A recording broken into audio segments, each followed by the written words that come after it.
Hello and welcome in my next video. In this video we will discuss about the jute textiles. In previous video we have discussed about the cotton textiles, their importance and the problems before the cotton textile. In this video we will discuss about the jute textiles, their importance and the government policies for to promote jute textiles. Okay, now let's start jute textiles. Introduction. The first jute mill was set up near Kolkata in 1859 at Rishra. Rishra एक जगह का नाम है कोलकाता में 1859 में सबसे पहली बार jute textile को ओपन किया गया, स्टैब्लिश किया गया. After partition in 1947, jute mills remained in India while 3/4 of the jute producing area went to Bangladesh. Actually, jute एक ऐसा क्रॉप है जो डेल्टाइक रीजन में सबसे ज़्यादा होता है, एलुवियल सॉइल में सबसे ज़्यादा होता है. और वेस्ट बंगाल का एरिया गंगा का डेल्टाइक रीजन है या फ्लड प्लेन है. तो आफ्टर पार्टीशन बांग्लादेश का पार्ट सेपरेट हो जाने की वजह से जो जूट प्रोड्यूसिंग एरिया था, जो फेवरेबल एरिया था जूट कल्टीवेशन के लिए, वो बांग्लादेश में हो गया और जो इंडस्ट्रीज हो गए वो इंडिया में हो गए. India is the largest jute and jute goods producer, but it lies second in place of export after Bangladesh. India में सबसे ज़्यादा जूट और उससे बनने वाले प्रोडक्ट्स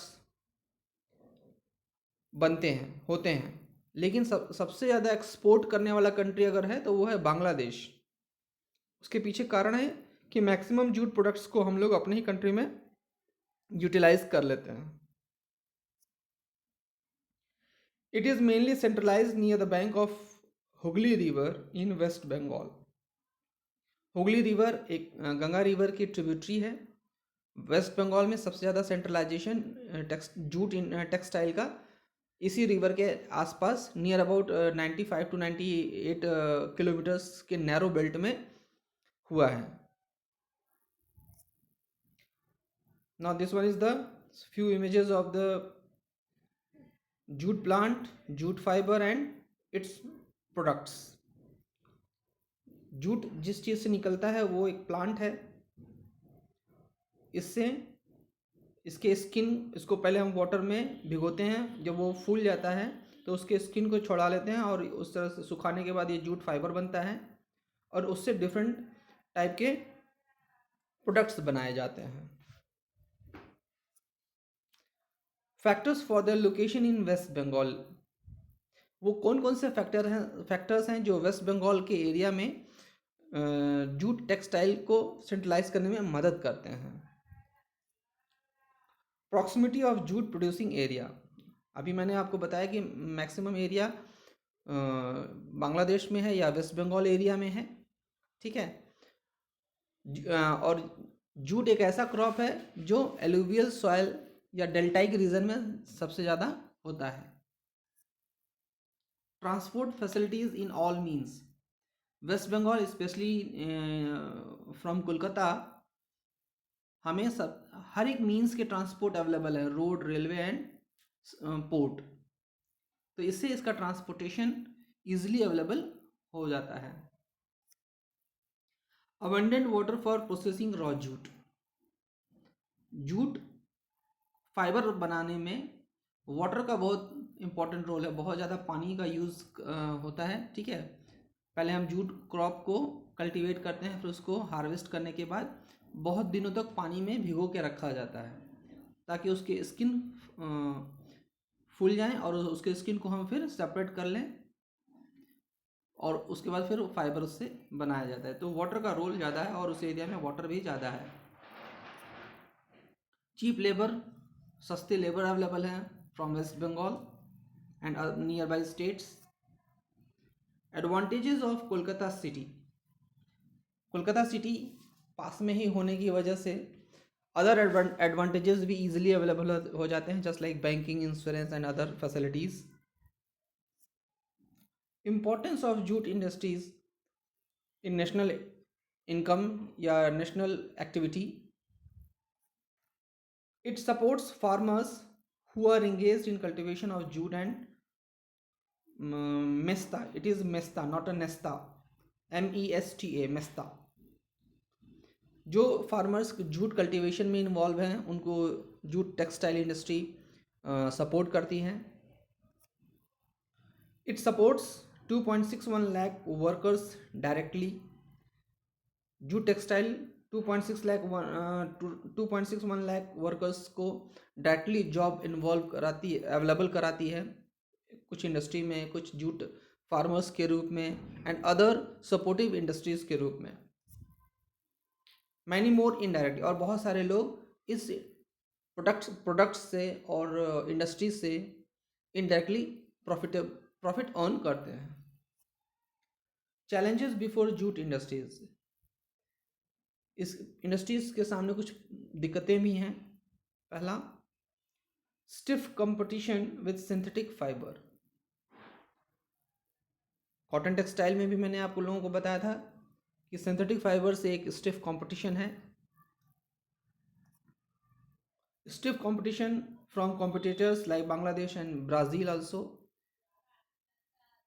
इंटरनेशनल मार्केट में ब्राज़ील और बांग्लादेश हमारे कॉम्पिटिटर्स हैं, क्योंकि बांग्लादेश में सबसे ज़्यादा जूट प्रोड्यूसिंग एरिया होने की वजह से ज़्यादा से ज़्यादा वहाँ पे भी जूट प्रोडक्ट्स बनते हैं और एक जेन्युइन रेट पे इंटरनेशनल मार्केट में अवेलेबल होते हैं. Internal demand is low. Jute products का अपने कंट्री में डिमांड लो है. Now, what steps taken by the government to promote jute industries?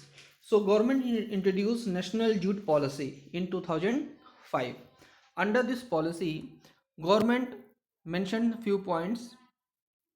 Government made mandatory use of jute in packaging. Government ने ये mandate कर दिया है सभी इंडस्ट्रीज़ को कि आपकी जो पैकेजिंग होंगे वो जूट बैग्स में होंगे, ताकि जूट का डिमांड रेगुलेट होता रहे, बढ़ता रहे. Second, to stimulate demand of jute and in different products. Government का ये वर्क है अंडर दिस जूट पॉलिसी कि जूट के प्रोडक्ट्स का और जूट का जो इंटरनल डिमांड है वो बढ़ाया जाए.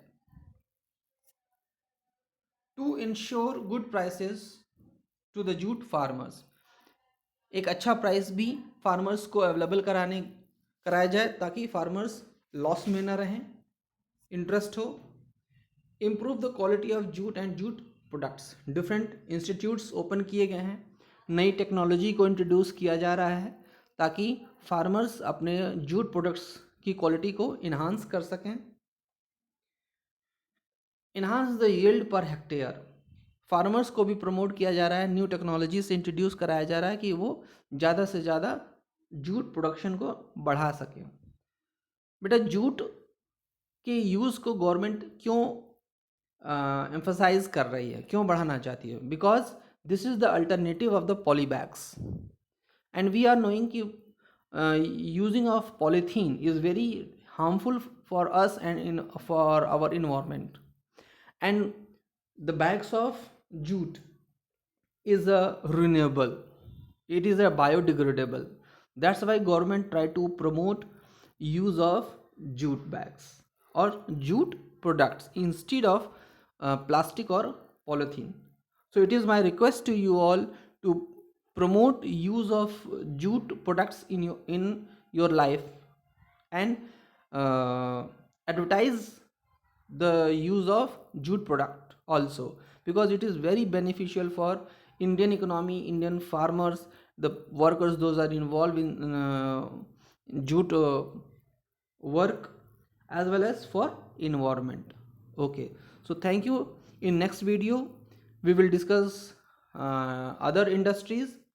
Till goodbye.